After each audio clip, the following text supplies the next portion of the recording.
عزیزان من، آج کی ویڈیو میں آپ کو بتائیں گے کہ دنیا میں سب سے لمبا اور سب سے چھوٹا روزہ کہاں کہاں رکھا گیا۔ تو آئیں دیکھتے ہیں کہ سب سے لمبا روزہ کہاں رکھا گیا۔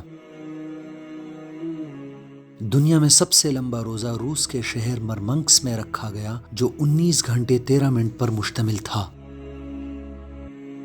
اس کے بعد باری آتی ہے آئی لینڈ کے شہر ریکاوک کی، جہاں 18 گھنٹے 14 منٹ پر مشتمل روزہ رکھا گیا۔ امسال الاسکا کے شہر فیئر بینکس میں 18 گھنٹے 3 منٹ پر مشتمل روزہ رکھا گیا۔ اب آتے ہیں سب سے چھوٹے روزے کی طرف۔ امسال سب سے چھوٹا روزہ اسوایا ارجنٹینا میں رکھا گیا، جو 11 گھنٹے 42 منٹ پر مشتمل تھا۔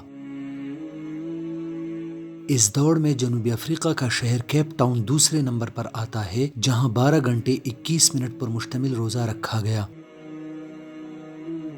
چلی کے شہر سنٹیاگو میں 12 گھنٹے 26 منٹ پر مشتمل روزہ رکھا گیا۔